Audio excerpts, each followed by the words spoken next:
ফুটপাত দখল মুক্ত করার নামে রাজধানী জুড়ে চলছে সিটি কর্পোরেশন পুলিশ হকারদের ইঁদুর বিড়াল খেলা। টানা অভিযানের পর কয়েকদিন ফুটপাত ফাঁকা থাকলেও আবারও দখলে নিতে শুরু করেছেন হকাররা। পুনর্বাসন ছাড়া এমন অভিযান সফল হবে না বলছেন বিশেষজ্ঞরা। সিটি কর্পোরেশন বলছে পুনর্বাসনের পর আরও কঠোর হবে তারা। সাকিবুর রহমানের রিপোর্টে বিস্তারিত। এপ্রিলের 1 তারিখ থেকে ঢাকঢোল পিটিয়ে পুরো রাজধানী জুড়ে ফুটপাত ও সড়কের পাশে অবৈধ দোকান উচ্ছেদে নামে ডিএমপি। তারপর সপ্তাহখানেক ফাঁকা থাকার পর আবারও কিছু জায়গায় দোকান নিয়ে বসতে শুরু করেছে হকাররা।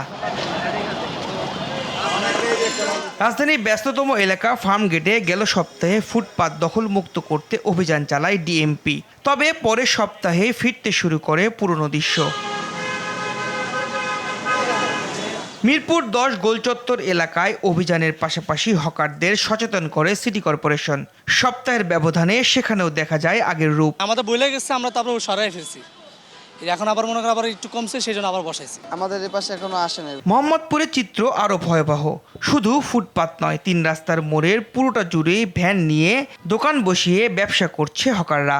আমি কইতেই না ভাই, আমি আইছি এক জায়গা থেকে আইয়া এনে বইলাম। এমনি আমি বহাই রেখে গেছে, উনি বাসায় গেছে। তবে কিছুটা ভিন্ন চিত্র দেখা যায় বাইতুল মোকাররম মসজিদ এলাকায়। লিলি আল্ট্রাসফট সিরাম জেল, যা গভীর থেকে স্কিনে দেয় 3 গুণ সিরাম হাইড্রেশন। সিরাম জেল হাইড্রেশনে ব্রাইট থাকো সব সিজনে। এখনো সেখানে দোকান না বসলেও আয় রোজগারের জন্য নির্দিষ্ট একটা সময় চান তারা। আমরাও চাই ফুটপাত থাকুক না, কিন্তু আমাদের একটা কর্মসংস্থানের ব্যবস্থা হোক। আর একটা ব্যবস্থা করে দেওয়া, যাতে ভালো জায়গায় ব্যবসা করতে পারে, পরিবেশ করে দেওয়া আর কি। ঢাকা উত্তর সিটি কর্পোরেশনের প্রশাসক বলছেন হকারদের জন্য নির্দিষ্ট জায়গা খুঁজছেন তারা।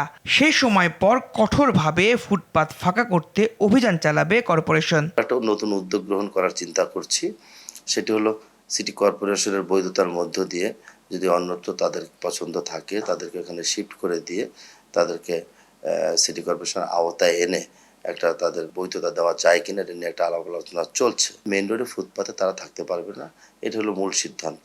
নগরবিদরা বলছেন আগে হকারদের তালিকা ও জায়গা নির্ধারণ করতে হবে, এরপর অভিযান চালালে সফলতা আসবে। যারা ফুটপাত দখল করে চাঁদাবাজি করে তাদেরকে আমরা চিহ্নিত করেছি। হকার যদি চিহ্নিত করা যায়, উচ্ছেদ করা যায়, তাহলে সেই দখলদারদের চিহ্নিত কেন করেন না?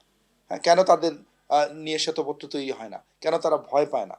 কেন পুলিশ প্রশাসনের মধ্যে যারা হকারদের সাথে টাকার ভোকরা নেওয়ার চক্রের সাথে জড়িত আছে তাদের কখনো ব্যাপারে রিপোর্ট প্রকাশ করা হয় না? পুরো বিষয়টি আসলে পরিকল্পনাহীন, সমন্বয়হীন এবং অতীতের মতোই দেখা যাচ্ছে যে গল্পগুলো একই রকম হয়ে যায়। ফুটপাত ও সড়ক হকার মুক্ত করতে প্রশাসনের এমন অভিযানে চূড়ান্ত সাফল্য দেখতে চান নগরবাসী। এজন্য আইন প্রয়োগকারী সংস্থাকে কঠোর হবার পরামর্শ বিশেষজ্ঞদের। সাকিবুর রহমান, RTV, ঢাকা।